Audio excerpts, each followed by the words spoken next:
Hai teman-teman, perkenalkan namaku Hawa Kurnia Walina, NPM 21043010103. Di sini aku akan sedikit menjelaskan tentang sejarah humas di Indonesia. Pengertian public relation atau humas yaitu proses interaksi antara organisasi dengan masyarakat dalam menciptakan opini publik, menanamkan pengertian, memberikan persepsi, menumbuhkan motivasi, dan menciptakan partisipasi publik.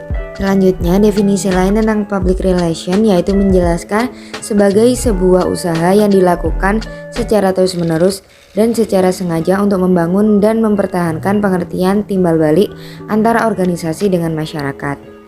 Apa sih tujuan public relation?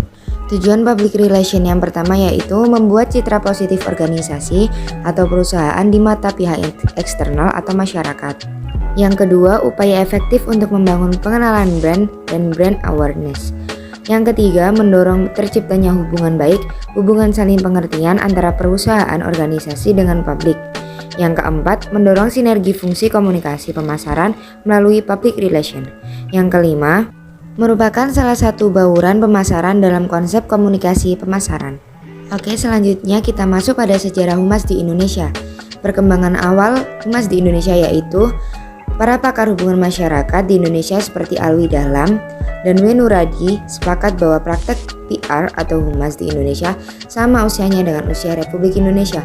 Mengumumkan kemerdekaan merupakan kegiatan PR yang bertujuan untuk memperkenalkan Indonesia sebagai negara yang baru merdeka dan juga mendapatkan pengakuan internasional.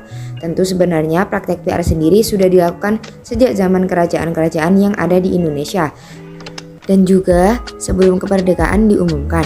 Tapi praktek ini tidak disebut kegiatan PR, tapi lebih ke kampanye informasi.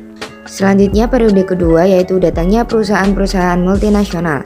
Setelah pendeklarasian kemerdekaan tepatnya pada tahun 1950, terciptanya era baru pada dunia PR di mana banyaknya perusahaan multinasional mulai berdatangan seperti Caltex Pacific International, Stanvac dan lainnya.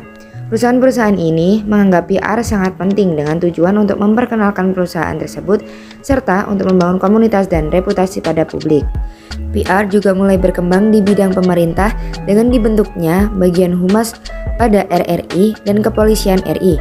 Meskipun PR sudah masuk ke dalam struktur organisasi mereka, dalam prakteknya keefektifan dari PR sendiri masih belum jelas. Selanjutnya pada periode ketiga, pemerintahan Orde Baru. Di bawah kepemimpinan Presiden Soeharto, pemerintah berfokus pada pembangunan ekonomi negara sehingga banyak kebijakan yang dikeluarkan pemerintah. Salah satu kebijakan yang dikeluarkan adalah UU PMA 1967 yaitu kebijakan pemerintah untuk menarik modal asing. Ini berakibat banyaknya permintaan jasa konsultasi termasuk konsultasi PR pada tahun 1970-an. Perkembangan yang terjadi di Indonesia pada periode yang sama adalah dibentuknya Bakohumas atau Badan Koordinasi Hubungan Masyarakat di tahun 1970. Kemudian dibentuklah Perhumas, Perhimpunan Hubungan Masyarakat pada tahun 1972. Perhumas sendiri didirikan sebagai usaha untuk meningkatkan profesionalisme para praktisi PR. Periode keempat adalah ekspansi besar-besaran perusahaan swasta di Indonesia. Pemerintah membuat kebijakan yaitu deregulasi atau perbankan pada tahun 1983 dan adanya privatisasi di berbagai sektor ekonomi yang mendorong semakin besarnya permintaan praktek PR profesional. Namun, tingginya permintaan akan PR profesional ini tidak diimbangi dengan ketersediaan praktisi PR yang memiliki kualifikasi memadai. Dan keadaan seperti ini, mulai bermunculan perusahaan di bidang PR dan kemudian dibentuklah APRI atau Asosiasi Perusahaan Public Relation pada April 1987 yang merupakan tonggak penting dalam perkembangan PR di Indonesia. APRI didirikan dengan tujuan untuk meningkatkan profesionalisme humas di Indonesia. Pada periode kelima atau pasca Orde Baru pada pertengahan tahun 1998, adanya pengakuan kebebasan berkomunikasi. Dengan ini muncul pula pengakuan jaminan terhadap hak untuk memperoleh menyebarkan informasi sebagai masyarakat untuk mendewasakan diri. Selain kebijakan tersebut, satu kebijakan penting yang muncul adalah kebebasan pers.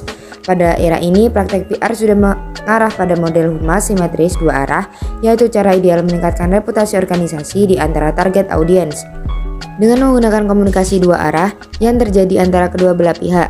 Ini tentu membuat PR di Indonesia berubah menjadi lebih terbuka dan secara otomatis komunikasi antara PR dan publik juga menjadi komunikasi dua arah.